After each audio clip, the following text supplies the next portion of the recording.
వింటుంటే ఒక మాజీ ముఖ్యమంత్రి స్థాయి వ్యక్తి, ప్రజాస్వామ్యాన్ని గౌరవించే వ్యక్తి మాట్లాడే మాటలుగా లేవనేది అర్థమవుతా ఉంది.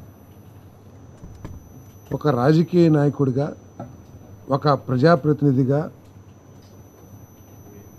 ఒక పెద్ద రాజకీయ పక్ష అధ్యక్షుడిగా, రాజకీయ పార్టీ అధ్యక్షుడిగా తనకి వచ్చిన ప్రతి అవకాశాన్ని ప్రజోపయోగం కోసమే వాడాలి తప్పితే స్వార్థం కోసం వాడకూడదు అనేది ప్రజాస్వామ్యం యొక్క స్ఫూర్తి. కానీ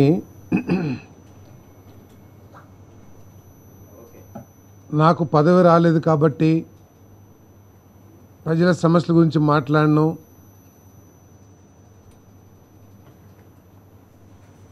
పదవి ఇవ్వలేదు కాబట్టి అలిగి నేను శాసనసభకు రాను అనటం చాలా తప్పని చెప్పేసి నేను భావిస్తూ ఉన్నాను. ఈరోజు అంటున్నారు, నేను ఆయన ప్రెస్ మీట్ చూశాను, ప్రతిపక్ష హోదా ఇస్తేనే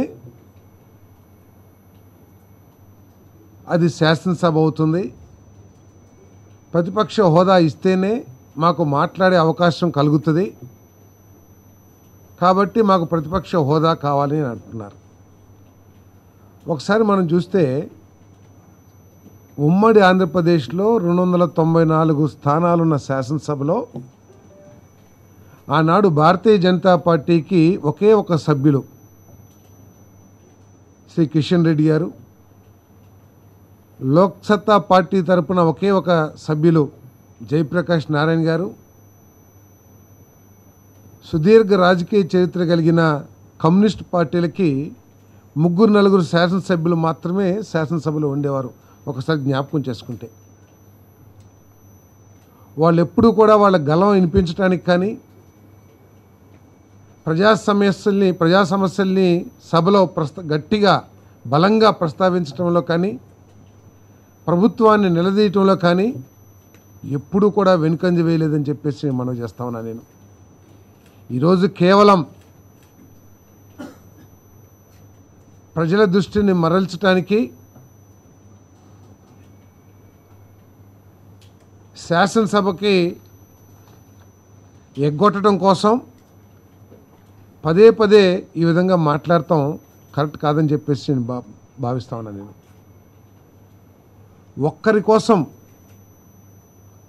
11 మందిని శాసనసభకి దూరం చేయటం, ఆయన చెప్తా ఉన్నారు మాకు 40% ఓట్లు వచ్చినాయి అని చెప్పేసి. ఆ 40%, కనీసం ఆ 40% ప్రజల సమస్యలైనా సరే శాసనసభలో ప్రస్తావించి ప్రభుత్వం నుంచి సమాధానాన్ని రాబట్టడానికి కానీ ప్రయత్నం చేయకపోవటం చాలా శోచనీయం అని చెప్పేసి నేను మనవి చేస్తా ఉన్నాను.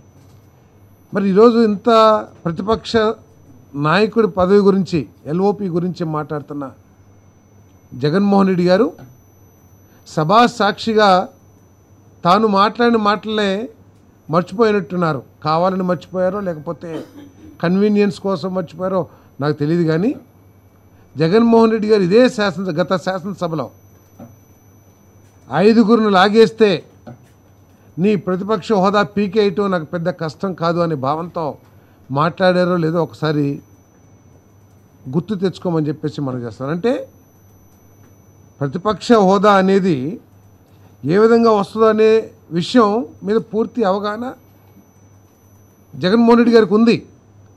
కానీ ఇది ఒక పెద్ద వివాదం చేసి ఆయనకి ఏదో అన్యాయం జరుగుతుంది, నష్టం జరుగుతుందని చెప్పేసి ఒక ప్రజల దృష్టిని మరల్చడానికి ప్రయత్నం చేస్తానని చెప్పేసి మనం చేస్తాను. ఇవన్నీ ఆయనకి తెలియని కాదు. ప్రతిపక్ష నాయకుని హోదా ఎవరైనా అర్హులా కాదా అనేది కేవలం రాజ్యాంగ సూత్రాలు, కోర్టు తీర్పులు, చిరకాల సాంప్రదాయాల ఆధారంగా మాత్రం ఇస్తే తప్పితే మనకి ఎన్ని ఓట్లు వచ్చింది దాని ఆధారంగా ఇవ్వదనేది మరి జగన్మోహన్ రెడ్డి గారికి తెలియపోవటం, ఒక ముఖ్యమైన రాజకీయ పార్టీ అధ్యక్షుడికి తెలియపోవటం చాలా బాధాకరం. ఆంధ్రప్రదేశ్ వేతనాలు, పింఛన్ల చెల్లింపు, అనర్హతల తొలగింపు చట్టం 1953లో ప్రతిపక్ష నాయకుడు హోదా ప్రస్తావన ఉంది.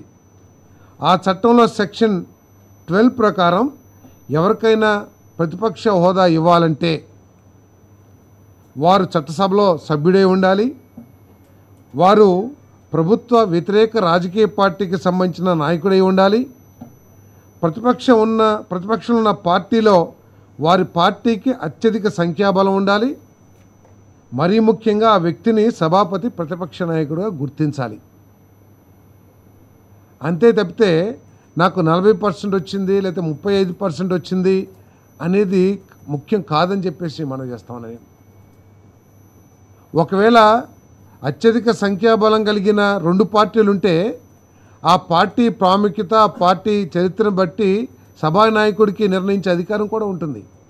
మరి ఇవన్నీ తెలుసు కూడా కేవలం రాజకీయం చేయడం కోసమే జగన్మోహన్ రెడ్డి గారు ఇటువంటి మాట్లాడుతున్నారని చెప్పేసి నేను ఈ సందర్భంగా తెలియజేస్తా ఉన్నాను. సభలో మాట్లాడే సమయం దేన్ని బట్టి ఇస్తారు? సభ్యుల సంఖ్య, రాజకీయ పార్టీకి సంబంధించిన సభ్యుల సంఖ్యను బట్టి సమయం కేటాయిస్తారు తప్పితే ప్రతిపక్ష నాయకుడికి ప్రత్యేకంగా ఉంటుందని చెప్పేసి నేను భావించట్లేదు. మీరు ప్రస్తావించే సమస్యల్ని దృష్టిలో పెట్టుకుని, మీరు వాడే భాషని దృష్టిలో పెట్టుకుని, మీరు ఎంత సూటిగా ప్రజల సమస్యలు ప్రస్తావిస్తారో దాని ఆధారంగా మీకు మీ సభ్యుల సంఖ్య ఆధారంగా మీకు సమయం కేటాయించబడుతుంది తప్పితే కేవలం ఎల్ఓపి వచ్చినంత మాత్రాన సమయం కేటాయించబడదని చెప్పేసి నేను మనవి చేస్తా ఉన్నా. నేను బహుశా ఎల్ఓపి ఇవ్వటం మూలంగా జీతభత్యాలు పెరగవచ్చు, అదనంగా సహాయకులు పెరగవచ్చు తప్పితే వేరేది ఏముండదని చెప్పేసి మనవి చేస్తాను. మరి ఇది పూర్తిగా ప్రజలు ఇచ్చిన తీర్పుని అగౌరవపరుస్తుంది తప్పితే వేరేది కాదని చెప్పేసి నేను భావిస్తూ ఉన్నాను.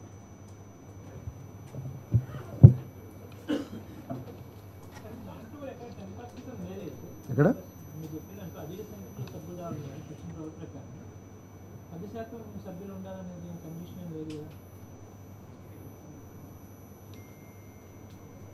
నువ్వు 10% సభ్యులు ఉండాలని ఉంది.